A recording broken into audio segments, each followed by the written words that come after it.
Buongiorno, l'edicola del 10 maggio per la provincia di Padova parte con il Mattino di Padova. Gli ospedali assumono ma nessuno si presenta. Deserti gli avvisi pubblici per medici a tempo determinato di rianimazione.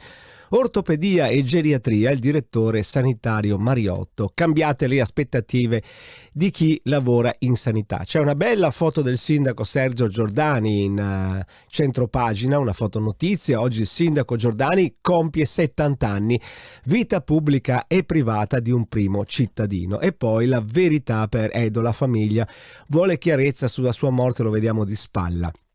I lavoratori delle pulizie hanno diritto al tempo tutta.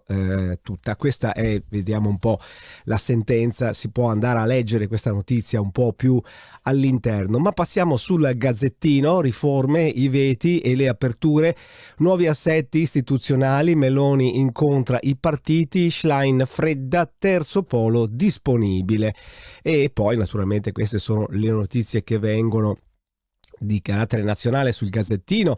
Crociere, Zaia, VTP, non cederemo ai privati il controllo. Nella fotonotizia la sfilata di 70.000 penne nere, Alpini 500.000 al raduno e domenica c'è anche la Meloni. Troppi esemplari?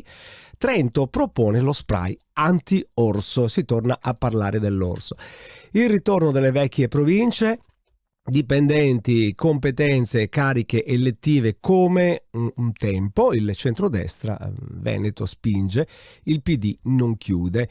Insomma c'è voglia di tornare nella situazione precedente. Una fotonotizia, c'è questo Luca di 18 anni che vince a schio la matematica creativa, medaglia d'oro alle Olimpiadi, e queste sono doti. La CTV invece il biglietto si compra su WhatsApp. Bella e interessante novità che viene da Venezia. Invece andiamo a vedere anche a questo punto la pagina di Venezia di Padova di TG Plus, di Notizie Plus. Poi naturalmente andremo a vedere anche le altre. Campo San Piero, un punto nascita a 4 stelle, questo ospedale che dà determinate e importanti possibilità alle mamme e ai bambini che nascono.